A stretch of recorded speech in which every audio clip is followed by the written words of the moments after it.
pessoal, eu me chamo Daniela Spencer. Nós vamos aqui conversar um pouco sobre direito de família, gente. E é um dos ramos do direito civil, né, que mais passa por transformações, né, e que permeia o nosso dia a dia.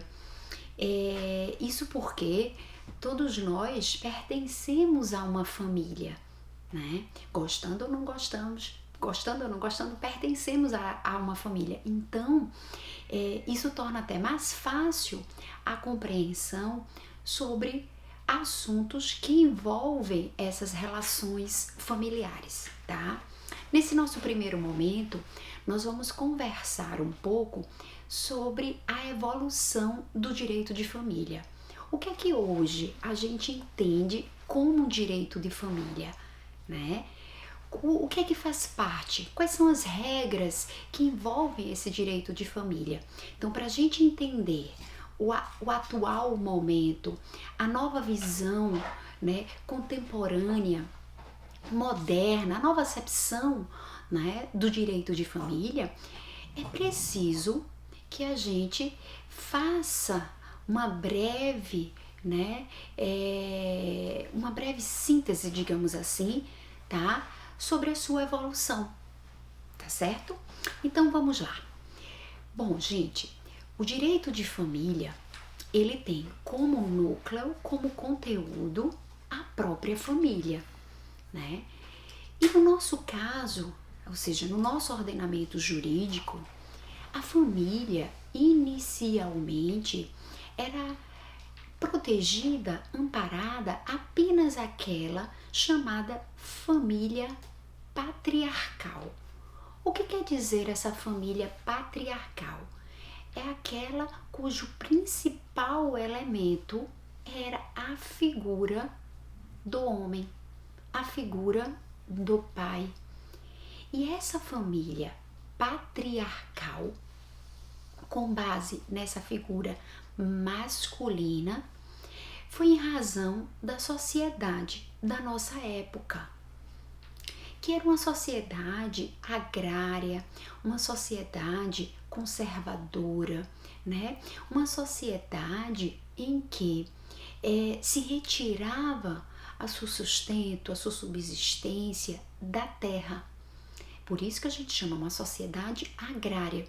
Então, em razão, né, daquela época, as normas diziam que apenas o homem era uma pessoa capaz. Então, por ser o homem a única pessoa capaz, ele era que tinha dois poderes. Ele tinha o chamado poder marital, que era o poder sobre a sua mulher, sobre a sua esposa, tá? E tínhamos também o poder, ou chamado pátrio poder, que era o poder deste homem, desse pai de família, né, sobre os seus filhos. Os seus filhos, eles deviam dar obediência exatamente ao pai, a figura paterna. Então, essa chamada família patriarcal, ela estava sedimentada, gente, em dois poderes, tá? O poder marital e o pátrio poder. Então, essa família patriarcal, ela pautava-se apenas no casamento. Uma das características desse tipo de família era chamada família matrimonializada, tá? O único tipo de família nesta época em que o Estado ele protegia era exatamente a família cuja base era o casamento.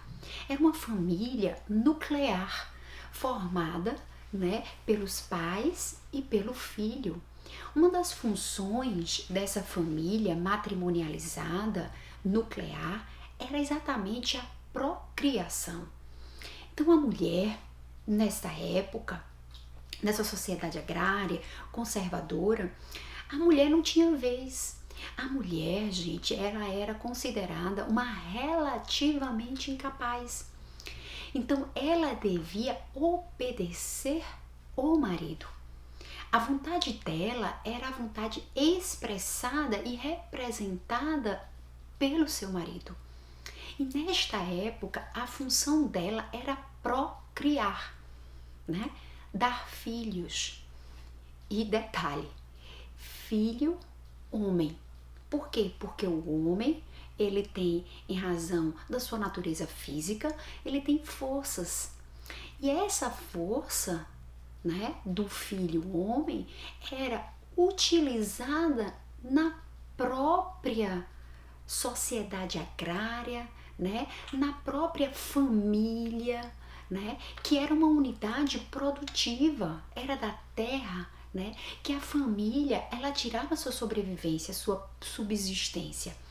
Então, a mulher, ela tinha que procriar e procriar a uma criança, uma pessoa do sexo masculino. A criança do sexo feminino, se ela procriasse uma pessoa do sexo feminino, isso iria dar, digamos assim, despesa para esse pai, tá? Por quê? Porque naquela época, né, a mulher, até para casar, né, a sua família, o seu pai, ele oferecia o chamado dote, né? Era um regime dotal, tá? E essa mulher, ela não tinha forças para exatamente, né, ser empregada no sustento da família, tá? Então, era assim, gente, a visão da nossa primeira família, protegida pelo nosso ordenamento jurídico, uma família matrimonializada, uma família patriarcal, cuja sua função principal, principalmente a mulher, que era dada essa função de procriar. Então nós só tínhamos deveres da mulher para com o marido e o marido direitos para com a mulher. A gente não tinha nessa época uma reciprocidade de direitos e deveres. Por quê? Porque o nosso ordenamento jurídico na época era o Código Civil de 16, foi o nosso primeiro diploma civil, né, de 1916. Então, esse primeiro diploma, logo no seu primeiro dispositivo, dizia que a capacidade era de um homem, tá certo? Então, esse tipo de família representou um período chamado período religioso, tá? E esse período religioso, ele ficou, né, até 1889, tá? Durou todo este tempo, até que este tipo de família matrimonializada, patriarcal, cujo a proteção à família era pautada no casamento e que os filhos só eram reconhecidos se oriundos do casamento. Então havia também dentro desse tal pátrio poder, né, uma discriminação em relação a outros filhos que não fossem oriundos desse núcleo familiar que era o casamento. Então isso durou, gente, esse período religioso, né, até o ano de 1889, quando a gente começa a perceber uma crise nessa visão de família. A crise é quando a gente faz aquela passagem, né, do Estado liberal para o Estado social, tá? Na época em que essa sociedade era agrária, conservadora, nós tínhamos o chamado Estado liberal. Aquele Estado, né, em que ele nós não visualizávamos a intervenção ou a participação do Estado na relação econômica. E a família, lembre, era a unidade produtiva. Então a gente não via essa participação.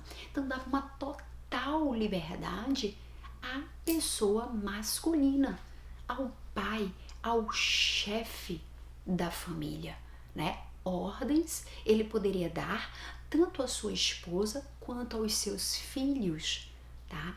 Então, nesse período, o código né, que disciplinava desta maneira, dando todo esse poder à figura masculina, era o Código Civil de 16, gente, tá?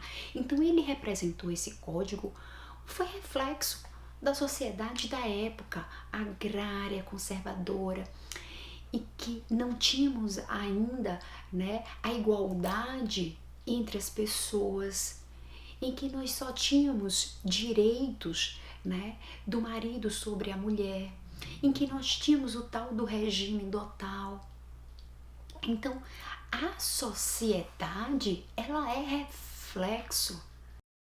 Os fatos valorados, né, a norma, gente, vai representar exatamente esses fatos que são valorados. Então, o nosso Código Civil 16 representou exatamente a valoração desses acontecimentos, né? Dessa situação que para aquela época era relevante à sociedade, tá? Então, este período em que nós tínhamos o chamado Estado Liberal, era a preocupação com o ter, era a preocupação com o patrimônio, com a propriedade. Então, se a família era aquela unidade produtiva, né? Porque era de lá que se tirava o seu sustento, a partir da terra. Então, era uma proteção muito grande a este patrimônio, tá? Pouco se preocupava naquela época com os membros, com as pessoas que compunham este núcleo familiar, tá? A preocupação, de fato, era com o patrimônio, com as terras. E aí, como eu disse a vocês, em 1889, nós vimos que esse tipo de família, essa visão tradicional, né? Essa visão conservadora, ela passa por um momento de crise, que é exatamente, como eu disse, esse processo de adaptação, de passagem, de transformação de um Estado liberal, dos valores do Estado liberal para o Estado social, gente. E essa crise, ela representou o chamado período laico. E ela também durou muito tempo, essa crise, tá? Mas existem dois fatores importantes que marcaram essa passagem do Estado liberal para o Estado social, ou em outras palavras, no caso do direito de família, que fez com que nós visualizássemos a transformação ou a passagem da família patriarcal, matrimonializada, para a chamada família repersonalizada, para a repersonalização da família, que é a nossa nova visão de família. E aí, nesse período de crise, durante esse período laico, nós podemos apontar dois fatores importantes, né? Nós vamos ter, o primeiro fator é o processo de urbanização. É o processo migratório, gente, porque como eu disse a vocês, no período religioso, a família ela era a unidade produtiva, era de lá, né, que a gente tirava da terra, do patrimônio, o sustento dessa família, tá? Mas tivemos esse processo de urbanização, fruto do progresso tecnológico, da Revolução Industrial. Então, nós tivemos a migração das pessoas do campo para a cidade, né? Então, neste processo de urbanização, essa força produtiva, ela perdeu, né? A força, a família como unidade, como tirando o sustento, né? Perdeu a sua relevância, perdeu a sua força, não é isso? Então, esse processo de urbanização foi importante porque com eles nós tivemos a Revolução Industrial e nas indústrias nós precisávamos de quê? De pessoas para trabalhar. E não apenas o homem. Aí a gente começa a falar da força produtiva também da mulher. Ela indo para o mercado de trabalho, gente. Então, esse foi um dos fatores importantes, né, nessa transformação da nova visão de família. Um segundo fator importante vem a ser, né, a emancipação feminina. Aí a mulher indo para o mercado de trabalho. E outra coisa interessante também dentro desse processo de emancipação feminina, o Estatuto da Mulher Casada de 1962. A partir deste momento, vejam bem, 1962, a mulher tem o seu direito ao voto também, né? A mulher, ela agora é uma pessoa capaz. Não precisava mais ter a sua vontade expressada e representada pelo seu marido. Não é isso? Então, o que a gente observa é que esta crise, né, essa mudança de paradigma, essa mudança de valores, não foi algo rápido, não foi algo abrupto, foi algo, gente, paulatino, né? Foi algo lento. Olha, esse período laico, ele durou de 1889 a 1988. Quando a gente entra agora num outro período de família, o chamado período igualitário, o período solidário. E quem marca esse período? A nossa lei maior, a Constituição Federal de 1988. Ela traz uma nova roupagem ao direito de família, uma nova visão. Sabe por quê? Porque o princípio que norteia o nosso ordenamento jurídico, não só para o direito de família, mas para todo o direito, é o princípio da dignidade da pessoa humana. E aqui, no direito de família, as pessoas que fazem parte dela, os membros que compõem esta família, devem ser valorizados. Quem quer que seja, que faça parte dessa família. Então a família, ela ganha uma nova roupagem. A roupagem da repersonalização, de se rever a pessoa, de dar a dignidade desta pessoa, de se respeitar cada membro que compõe essa família. Então, esse princípio, gente, ele influenciou demasiadamente a nova visão de família, dessa família repersonalizada, em que a gente sai da preocupação do ter, do patrimônio, e passamos para a preocupação do ser, da pessoa, da valorização de todas as pessoas que compõem este ente familiar. Tá? Então, nesse novo tipo de família atual, moderna, contemporânea, família repersonalizada, a nossa Constituição Federal, ela dedicou uma parte do seu conteúdo às relações familiares, do artigo 226 até o artigo 230 da Constituição Familiar, da Constituição Federal. Nós observamos exatamente a proteção à família. Não é a família A, B, C, é a família, gente. A qualquer tipo de família. Nesse tipo de família repersonalizada, nós encontramos 3 pilares. Nós vamos encontrar a solidariedade. Nós vamos encontrar a justiça. Nós vamos encontrar a liberdade, gente. Solidariedade, justiça e liberdade. nesse tipo de família repersonalizada, esses pilares, esse tripé, digamos assim, vai fazer com que, atualmente, a função da família seja uma função pautada na afetividade, né? A afetividade familiar.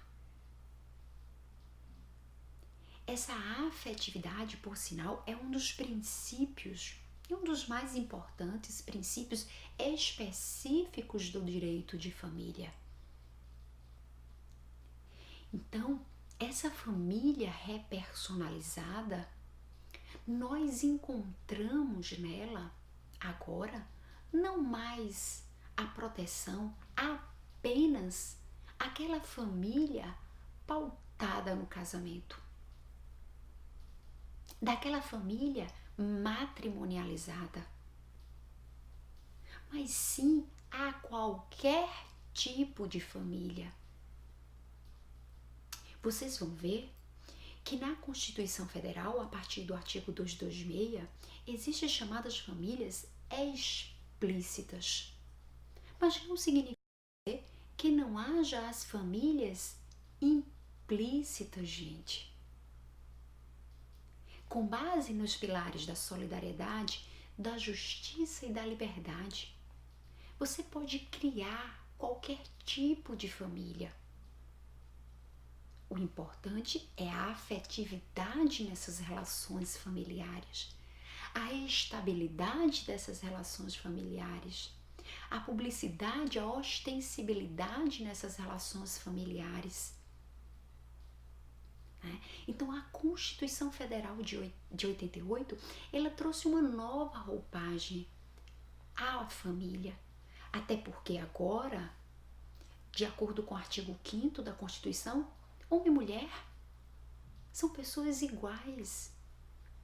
E a gente observa essa igualdade também nos direitos e deveres entre marido e mulher, entre companheiros, né?